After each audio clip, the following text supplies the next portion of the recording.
दिवाली के बाद नया बैच शुरू कर रहे हैं, कॉन्सेप्टर बैच।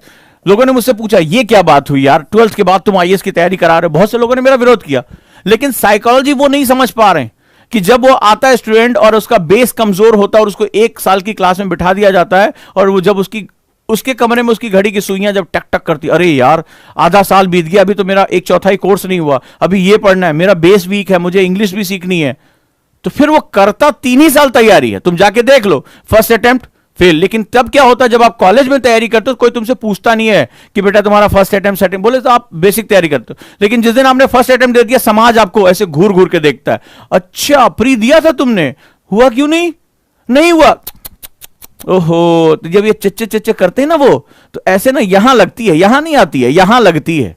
लेकिन जब आप अंडर ग्रेजुएट होते हो, तैयारी कर रहे होते हो, तो आपसे कोई क्वेश्चन नहीं पूछ रहा होता है। सबको बता रहे बच्चा कॉलेज में, आप चुपचाप अपना 2-2 घंटा 3-3 घंटा पढ़ते जा रहे हो, अपना कंपाउंडिंग क्रिएट करते जा रहे हो, आपकी नॉलेज बढ़ती जा रही है बिना प्रेशर के। किसी को जवाब नहीं देना है, क्योंकि ये जवाब जब देने की बारी आती है तो एंजाइटी क्रिएट होती है, एंजाइटी हमारा सब कुछ छीन ले जाती है। और बच्चियों ने जो आत्महत्या की, वो एंजाइटी का तो शिकार हुई, वो उस तनाव का तो शिकार हुई, और जान देने के लिए मजबूर हो गई, सिर्फ समाज क्या कहेगा इस शब्द के लिए। एक कंपटीशन में पिछड़ गए, हो सकता है उसमें कोई आने वाले समय में बहुत बड़ी उद्योगपति बन जाती, कोई बहुत अच्छे नामी ग्राम, लेकिन अपना जीवन ही खत्म कर लिया, सारी संभावनाएं खत्म हो गई। तो मैं नहीं चाहता मेरा कोई यूथ, मेरा कोई भी ओजांकियन कल को अपनी जीवन का, ये जो सबसे कीमती चीज हमारा जीवन है, एक परीक्षा के लिए वो अपना उस पर बलिदान कर दे, नहीं, राइट, कभी नहीं। सेकेंड जो सेगमेंट होता है, इसीलिए हमने कॉन्सेप्ट, लोगों ने विरोध किया, बोले अरे यार आप बहुत बिजनेस चला रहे हैं 12वीं के बाद। ये बिजनेस नहीं है, ये एनएलपी है, क्योंकि वो टीचर से जो तुमसे बात कर रहे हैं, मैं एनएलपी ट्रेनर हूं, मैं तुम्हारे दिमाग को तुमसे ज्यादा समझता हूं कि तुम्हें कब प्रेशर होता है। कमरे में जब अकेले बैठते हो, जब घड़ी की सुइयां टक टक टक टक भागती हैं, जब किसी का एक फोन आता है, अच्छा इस बार प्री दे रहे हो, हम वेट करेंगे रिजल्ट का, हम चाहेंगे हमारे घर में कोई आईएएस हो, तो वो ये कहता है कि हाँ बेटा तुम्हारे रिजल्ट का हम वाकई में वेट करें, तुम आईएएस बनो ना बनो, तुम्हारी जान तो ले ही लेंगे। तब तुम्हें पता होता, जब दिल घबराता है, पसीना आता है, जवाब क्या देंगे, नहीं हुआ तो सनसनाहट होती है।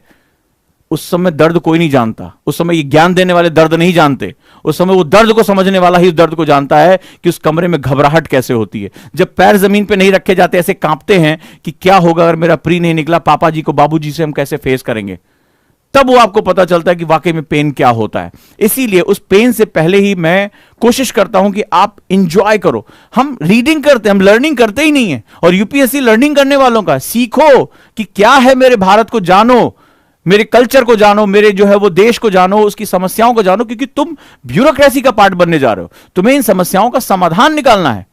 कल पीएम मोदी के जन्मदिन पर ये 2 करोड़ से ज्यादा टीके लगे, ऐसा नहीं था कि ऊपर आया कोई तथास्तु करके चला गया, चलो टीके लग जाओ, नहीं, इसके पीछे बहुत बड़ा एडमिनिस्ट्रेशन, महीनों से तैयारी चल रही थी इसकी। ऐसे नहीं रातों रात अचानक से टीके आके स्टोर हो गए, प्रोडक्शन हो गया और सबको धपाधप जाके टीके अपने आप आंख खुली बोले टीका लग गया मेरे, ऐसा नहीं होता है। इसके पीछे कितने जो है प्रशासनिक अधिकारियों, ऊपर से लेकर नीचे तक पूरे प्रशासन को जो है वो टॉप मोस्ट रखा गया था। इतनी तैयारियां हुई थी, इतने सेंटर्स बनाए गए थे, ट्रेनिंग हुई उनकी, आपको बिल्कुल कानो कान खबर, आपको तो सिर्फ रिजल्ट दिखाई पड़ा। तो आप परिवर्तन के एजेंट बनने जा रहे हैं, और ऐसे रातों रात जो है अगर आप परिवर्तन अपने आप में नहीं कर पा रहे तो समाज में क्या परिवर्तन करेंगे, राइट। नेक्स्ट वन, अगर मैं जॉब में हूं तो मैं क्या करूं। जॉब में 2 शिफ्ट हैं, आइदर मॉर्निंग शिफ्ट और नाइट शिफ्ट। जॉब वालों को थोड़ा स्मार्ट होना पड़ेगा, जॉब और हाउसवाइफ्स को स्मार्ट होना पड़ेगा। इसमें आप मेरे जैसे बढ़ाया कि अपना टाइम थोड़ा सा बढ़ाइए, 2 काम करिए। मेरे कई स्टूडेंट हैं जॉब में हैं और वो पढ़ाई कर रहे हैं। जब जॉब में कहिए तो आप सबसे पहले, मैं आपको बता रहा हूं, टाइम मैनेजमेंट से पहले फाइनेंशियल मैनेजमेंट करिए। बिल्कुल सही बात कहने जा रहा हूं, टाइम से पहले फाइनेंस मैनेजमेंट करिए। क्या होता है, बहुत इंपॉर्टेंट बता रहा हूं आपको, और बहुत सी फाइनेंशियल मैनेजमेंट की जो है वो किताबें आती हैं, आप उसको पढ़ सकते हैं। फाइनेंशियल मैनेजमेंट करिए। मान लो मेरी सैलरी 20,000 रुपए है, दांत से पैसा पकड़ना सीखो, मारवाड़ी की तरह रहो। मारवाड़ी जैसे पैसा पकड़ता है ना, इसको कहते हैं कंजूस, बिजनेसमैन होता है, जानता कैसे करना है। तो क्या होता है जब जॉब लगती है, ओ यार आईफोन 13 आ गया, अपन ईएमआई पे ले रहे हैं, ओ यार फ्लैट टीवी लेनी इस बार, आईपीएल यार फ्लैट टीवी पे अपन देखेंगे, यार फ्रिज नहीं था, नई जीन्स यार, लिवाइस यार बहुत समय से नहीं पहनी मैंने, ठीक है, मुझे बोलना ऐसा होता है कि नहीं होता। काश यार एक अच्छी सी बाइक होती, ईएमआई पे बाइक ले लेते हैं। ईएमआई मतलब समझते हो, तुम किसी बैंक के जाल में पता नहीं कितने सालों तक फंस गए, अब कमा कमा के तुम्हें उसे देना पड़ेगा। जितने भी लोग जॉब में हैं, या हाउसवाइफ्स हैं, मैं सबसे कहूंगा वो फाइनेंशियल मैनेजमेंट सीखे, टाइम मैनेजमेंट अपने आप हो जाएगा। क्योंकि जॉब वालों को समय मिलेगा नहीं, समय खरीदना पड़ेगा। फिर से कह रहा हूं, उन्हें समय मिलेगा नहीं, समय खरीदना पड़ेगा। और उनके लिए समय खरीदने की हिम्मत कौन देगा? Financial management. अपने खर्चों को कम से कम करके रखो, अपनी सेविंग्स पर सबसे ज्यादा जोर दो, अपनी सेविंग्स पे। फिर से कह रहा हूं, लालचारी दोस्त बढ़िया सा फोन लेके घूम रहा है। कल मेरे बच्ची ने मुझे रात में मैसेज किया कि सर मेरे दोस्तों की जॉब लग गई, मन में बहुत विचलन हो रहा है कि पढ़ें कि ना पढ़ें। तुम्हें अपने लक्ष्य तय करने पड़ेंगे।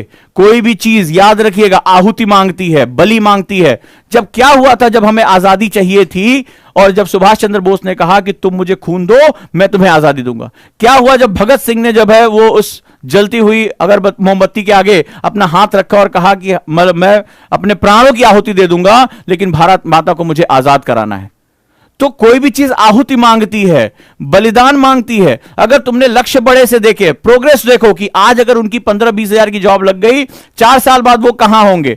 मान लो 30 हजार रुपए की जॉब हो जाएगी। ऐसा इंडियन मार्केट में ऐसा तो कोई बहुत बड़ा ड्रास्टिक चेंज तो हो नहीं रहा है। 35 हजार की हो जाएगी जॉब पर मंथ की। और अगर तुमने ये सब मेहनत करके आईएएस बन गए तो तुम इनके ऊपर इनका बॉस बन के बैठोगे। अगर ऐसा नहीं होता ना तो डॉक्टर भी आकर आईएएस का एग्जाम देता है, टॉप मोस्ट आईआईटीएन भी आईएएस का आके इम्तिहान देता है, सीए जितनी बढ़िया जॉब है वो भी आकर इम्तिहान देता है, कोई लंदन से पढ़कर आए वो भी आकर आईएएस का एग्जाम, क्योंकि बॉस बनने की ताकत होती है। सारा डिपार्टमेंट, बड़े से बड़ा विद्वान आदमी वो जाकर पूछेगा तो अपने विभाग के आईएएस से ही भारत की पॉलिसीज कौन तय कर रहा है, किसके साइन से सब कुछ। अंत में साइन कराने के लिए उसी के सामने तुम्हें खड़ाना पड़े। होगे तुम तेजूलाल, कहीं के भी होगे। इसीलिए जो टॉप ब्रेन होता है, टॉप कॉलेजेस में जाता है, वो पहले भागता आईएएस की तरफ है। चाहे वो आईएम में पढ़ाओ, चाहे आईएएस में पढ़ाओ, आईआईटी में। वो बोला यार यही पहले पोस्ट चाहिए, क्योंकि इसकी कलम में ताकत आ जाती है, ये सिग्नेचर में ताकत आ जाती है। तो बस जाके पूछना इसी पड़ेगा। बॉस बनने की ताकत होती है। तो तुम्हें सोचना पड़ेगा कि तुम्हारे दोस्त ऐसे जा रहे हैं, तुम्हें रुक के थोड़ा सा ऐसे जाना होगा। तो ये चीज बड़ी इंपॉर्टेंट है। तो मैं उन सभी जॉब वाले कहूंगा पहले फाइनेंशियल मैनेजमेंट करें। फाइनेंशियल मैनेजमेंट का मतलब होता है कि आप किस तरह से अपनी सेविंग को करेंगे। दोस्त लालच दे रहा है, फटी वाली जींस खरीद लो, मतलब वो टॉर्न जींस से बोलते हैं, नहीं खरीदना, मैं सिंपल, ठीक है, सड़क किनारे से लूंगा, कोई बात नहीं है। पुरानी शर्ट पहन के लूंगा या सस्ती वाली शर्ट लेंगे, मुझे नहीं खरीदना जो है वो बढ़िया सी ब्रांड की ना। कोई मोबाइल नहीं, मेरा काम चल रहा है, मेरा मोबाइल से मेरा काम चलना चाहिए, बस खत्म हो गई बात। नहीं मेरे को नया वाला मॉडल लेना है, नहीं मेरे को बाइक में पैसे लगाना है, क्योंकि मैं ईएमआई के जाल में नहीं फंसना चाहता। क्यों? क्योंकि मेरे दिमाग में एक टारगेट है कि एग्जाम से पहले मैं अपनी जॉब को क्विट करूंगा। और जो मेरी सेविंग्स है वो मेरी जॉब के साथ मुझे हेल्प करेगी। जब मुझे 4-5 महीने लास्ट में कमरे को लॉक करके फोन फेंक के मुझे बैठ के पढ़ना होगा, 5 महीने कम से कम मुझे एकांत कमरे में बैठना होगा, तो 5 महीने का खर्चा कौन देगा? मेरी सेविंग देगी।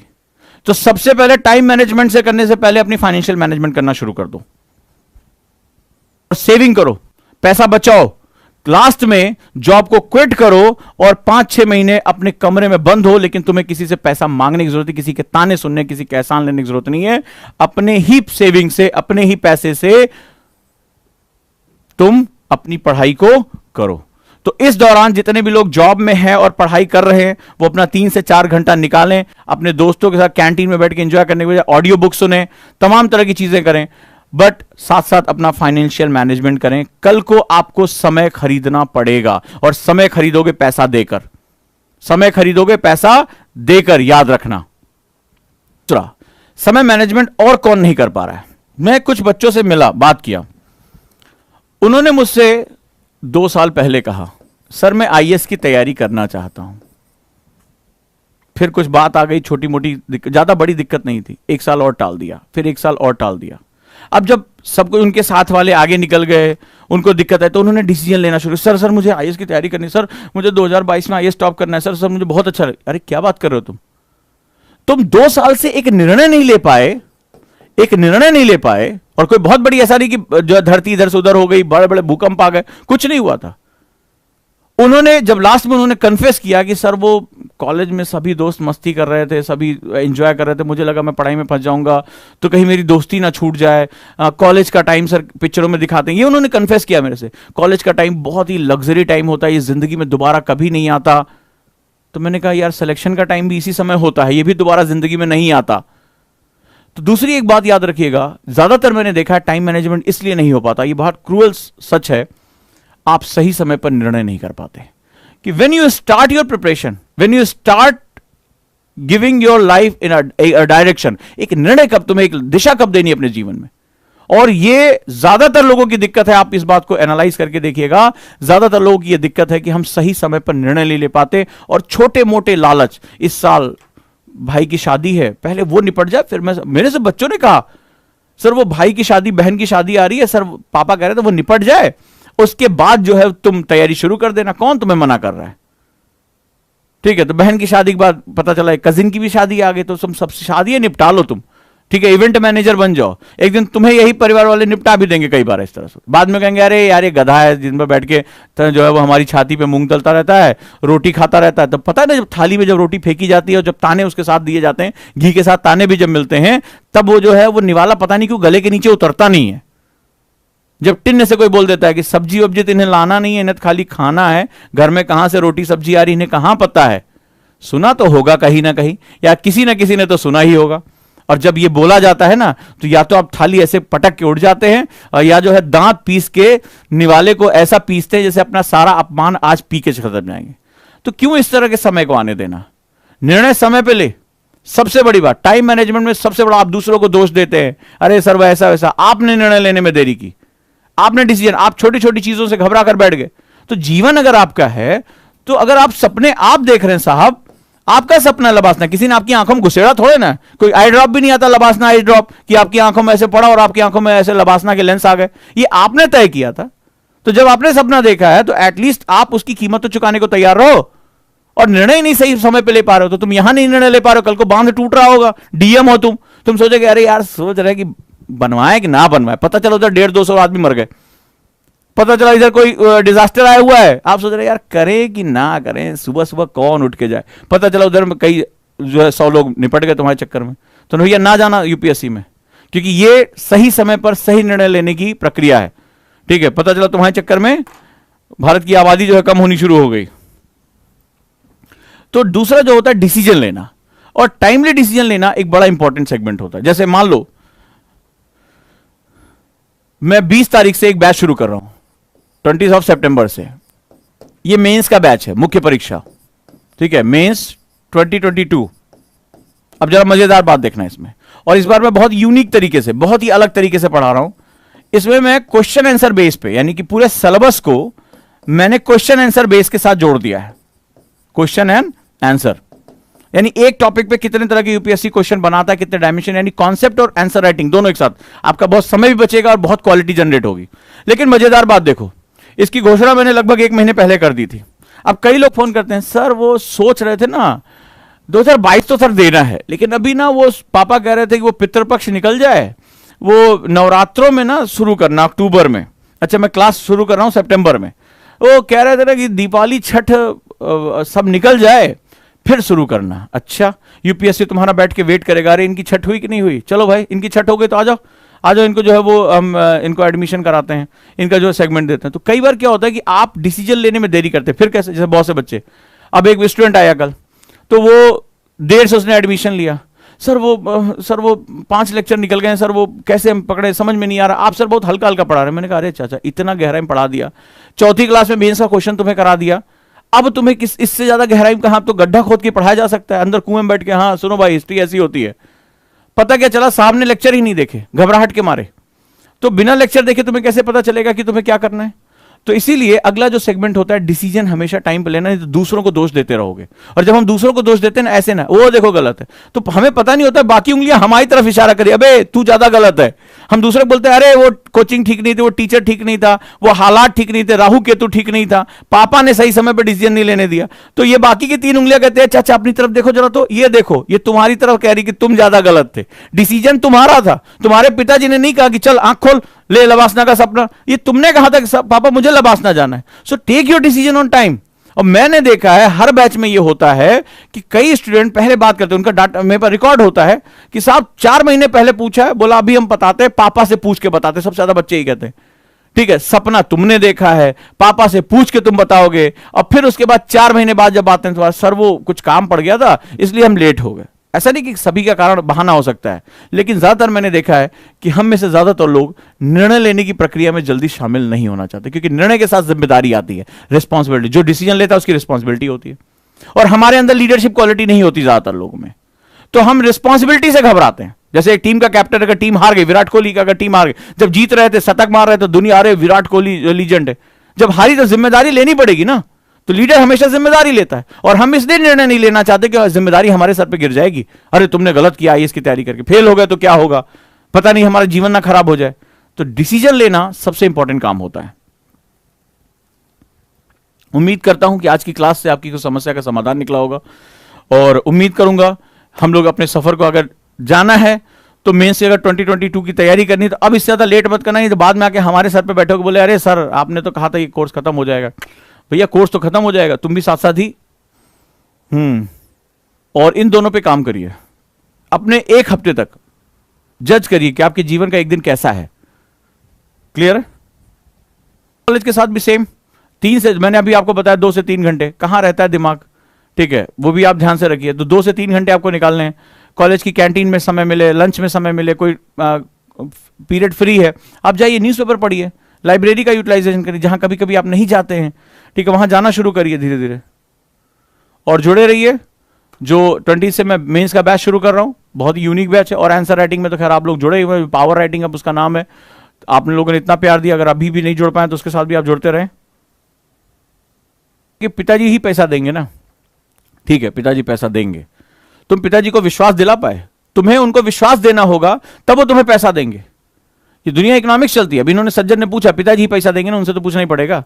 पिताजी को तुम्हें विश्वास नहीं, इसलिए तुम्हें, कौन पिता ऐसा है जो अपने बच्चे को आईएएस बनते हुए नहीं देखना चाहता, प्रोग्रेस करते हुए? मुझे संसार में ऐसा कोई पिता नहीं दिखा आज तक, लेकिन तुम उनको विश्वास नहीं दिला पाए। क्यों? क्योंकि तुम 10 बजे सो के उठते हो। क्यों? क्योंकि तुम जो दिन भर सोशल मीडिया पे रहते हो। क्यों? क्योंकि तुमने कभी स्कूल में पढ़ाई ढंग से नहीं की, और उनसे कह रहे हो अचानक से आईएएस बनने जा रहा हूं। तुम्हारे बाप हैं बेटा, उन्हें तुम्हारी रग रग से वाकिफ है, तुम्हें जन्म दिया है, तो उन्हें पता है कि यार ये जो है ये मेरे पैसे को फूंकने जा रहा है, मौज करने जा रहा है, क्या फायदा इसको, जितना अपना पैसा बचाकर बैंक में ब्याज ले सकते हो ले लो, इसको टालो। तो तुम कभी उनसे विश्वास ही नहीं दिला पाए कि तुम हो कौन, और तुम्हारे कर्म जो है वो तुमसे ज्यादा अच्छा बोलते हैं। तो पहले कम से कम विश्वास तो दिलाओ अपने परिवार में कि तुम जो कह रहे हो, तुम्हारी कथनी और तुम्हारी करनी में कोई फर्क नहीं है। अपने आप वो तुम्हारी मदद के लिए आ जाएंगे। ऐसे ऐसे पिता हुए हैं, ठीक है, ऐसे ऐसे पिता हुए हैं जिन्होंने रिक्शा खींचते थे, अपने बच्चे से बोला कि किडनी बेच दूंगा, तुम वापस मत लौटना। गोविंद जायसवाल, आज आपको पता होगा कि आईएएस हैं, और बहुत ही देश में कितने रोल मॉडल हैं। उनके पिता रिक्शा चलाते थे, लोगों ने कहा मत पढ़ा अपने लड़के को, उन्होंने बोला किडनी बेच दूंगा लेकिन अपने लड़के को आईएएस बनाऊंगा। ऐसे भी पिता होते हैं। रियाज, इनके फादर, ठीक है, तीसरी पढ़े लिखे थे, बोले घर बेचना पड़े बेटा, 3 अटेम्प्ट में नहीं हुआ, 4 अटेम्प्ट में नहीं हुआ, घर बेच दूंगा लेकिन वापस मत लौटना बिना जीते, और आज आईएएस हैं। शादी हुई, वो भी आईएएस हैं जिससे। तो ऐसे भी पिता होते हैं। पिता तुम्हारे सपनों में हमेशा अपनी जान लगा दे। पिता का पर्पस यही होता है जीवन का, इसीलिए वो पिता हैं। लेकिन तुम तो जो कह रहे हो, जो कर रहे हो, उनको पता होता है कि यार ये नालायक है, ये मेरा पैसा कम से कम 4 महीना टाल देंगे तो 4 महीना बैंक में मुझे ब्याज तो मिलेगा, ये तो जा रहा उड़ाने के लिए। तो अपनी उनको विश्वास तो दिलाना सीखो, तब अपने पिता पे उंगली उठाना सीखना।